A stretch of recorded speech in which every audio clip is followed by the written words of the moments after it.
স্বাগত BBA TV সংবাদে, সাথে আছি মোহাম্মদ আসাদুজ্জামান টিটো। প্রথমে জানিয়ে দিচ্ছি সংবাদ শিরোনাম। সমস্যাগ্রস্ত ব্যাংকে অস্থায়ী প্রশাসক, দেওয়া হলো ব্যাপক ক্ষমতা। বিল ও রিচার্জে ৫,০০০ টাকা পর্যন্ত ঋণ, আসছে ডিজিটাল সুবিধা। মায়ানগরের স্বপ্ন দেখিয়ে বেক্সিমকো ৮০০ কোটি টাকায় কারসাজি। পুঁজিবাজার আসছে রয়্যাল ফুটওয়্যার, তুলবে ১২ কোটি টাকা। শুনছিলেন সংবাদ শিরোনাম, এবার বিস্তারিত। জীবন অনিশ্চিত, তাই সময় মতো জীবনের ডাক শুনুন। সমস্যাগ্রস্ত ব্যাংক ও আর্থিক প্রতিষ্ঠান নিয়ন্ত্রণে অস্থায়ী প্রশাসকদের ব্যাপক ক্ষমতা দিয়েছে বাংলাদেশ ব্যাংক। সংকটে থাকা প্রতিষ্ঠানের কার্যক্রম সচল রাখা, প্রকৃত আর্থিক অবস্থার মূল্যায়ন এবং সংকট নিরসনে এসব ক্ষমতা প্রয়োগ করবেন প্রশাসকরা। ব্যাংক রেজুলেশন আইন ২০২৬-এর অধীনে নতুন অস্থায়ী প্রশাসন সংক্রান্ত প্রবিধিমালা প্রণয়ন করেছে কেন্দ্রীয় ব্যাংক। আশু সংশোধনমূলক ব্যবস্থা কিংবা রেজুলেশন প্রক্রিয়া আওতায় প্রশাসন নিয়োগ দেওয়া হবে। প্রবিধি অনুযায়ী প্রয়োজনে প্রশাসক ব্যাংক বা আর্থিক প্রতিষ্ঠান চেয়ারম্যান, পরিচালক কিংবা প্রধান নির্বাহী কর্মকর্তাকে সরিয়ে দিয়ে সাময়িকভাবে এসব দায়িত্ব নিতে পারবেন। প্রতিষ্ঠানের প্রকৃত আর্থিক অবস্থান নিরূপণে নিয়োগ দিতে হবে স্বতন্ত্র নিরীক্ষক। প্রশাসককে ৩ মাসের মধ্যে নিরীক্ষিত আর্থিক বিবরণী ও পরবর্তী ১ মাসের মধ্যে আর্থিক অবস্থা পুনরুদ্ধারের পরিকল্পনা জমা দিতে হবে।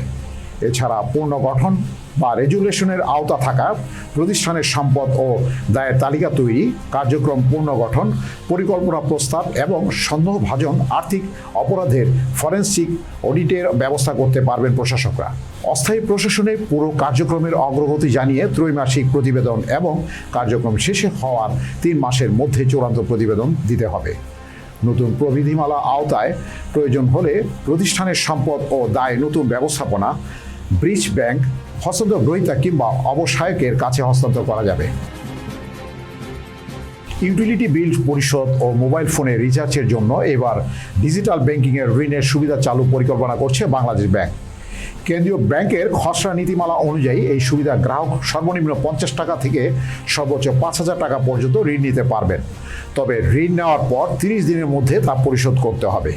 এই ঋণের কোনো সুদ নেওয়া হবে না, তবে ঋণের পরিমাণ অনুযায়ী নির্ধারিত সার্ভিস ফি দিতে হবে। ৫০ থেকে ২৫০ টাকা পর্যন্ত ঋণের সর্বোচ্চ ৫ টাকা, আর ৩,০০০ টাকা থেকে ৫,০০০ টাকা পর্যন্ত ঋণের সর্বোচ্চ ৫০ টাকা সার্ভিস ফি নেওয়া যাবে। এর বাইরে কোনো সুদ, জরিমানা, প্রসেসিং ফি বা অতিরিক্ত চার্জ নেওয়া যাবে না। নির্ধারিত সময়ের আগে ঋণ পরিশোধ করলে বাড়তি কোনো ফি দিতে হবে না। পুরো প্রক্রিয়াটি হবে ডিজিটাল। কাগজের স্বাক্ষরের পরিবর্তে বায়োমেট্রিক যাচাই ও ডিজিটাল সম্মতির মাধ্যমে ঋণ দেওয়া হবে। বাংলাদেশ ব্যাংক বলেছে, এই উদ্যোগ নগদবিহীন অর্থনীতি এবং ডিজিটাল আর্থিক সেবায় প্রসারে ভূমিকা রাখবে। তবে চূড়ান্ত নীতিমালা জারির আগে জনগণ ও সংশ্লিষ্ট অংশীজনের মতামত পর্যালোচনা করা হবে। আধুনিক টাউনশিপ নির্মাণের প্রতিশ্রুতি দিয়ে বন্ডের মাধ্যমে শেয়ার বাজার থেকে ১,০০০ কোটি টাকা সংগ্রহ করেছিল বেক্সিমকো গ্রুপের আবাসন প্রতিষ্ঠান শ্রীপুর টাউনশিপ লিমিটেড।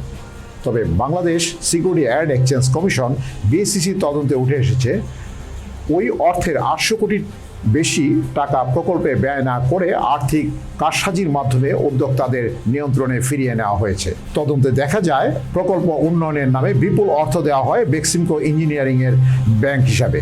তবে প্রতিষ্ঠানের প্রতিনিধিরা বিএসইসিকে জানিয়েছে, তারা প্রকল্পের কোনো নির্মাণের কাজ করেনি।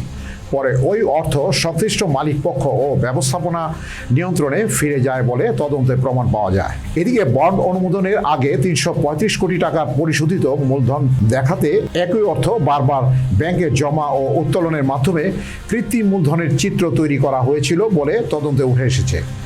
জালিয়াতি, ভুয়া তথ্য উপস্থাপন, আর্থিক অপরাধ ও মানি লন্ডারিংয়ের অভিযোগের প্রাথমিক প্রমাণ পাওয়ার বিষয়টি ফৌজদারি তদন্তের জন্য সিআইডিতে পাঠিয়েছে বিএসইসি। মায়ানগর প্রকল্পে ১৮,০০০ অ্যাপার্টমেন্ট সহ হাসপাতাল, শিক্ষা প্রতিষ্ঠান, পার্ক ও শপিং মল নির্মাণের পরিকল্পনা ছিল।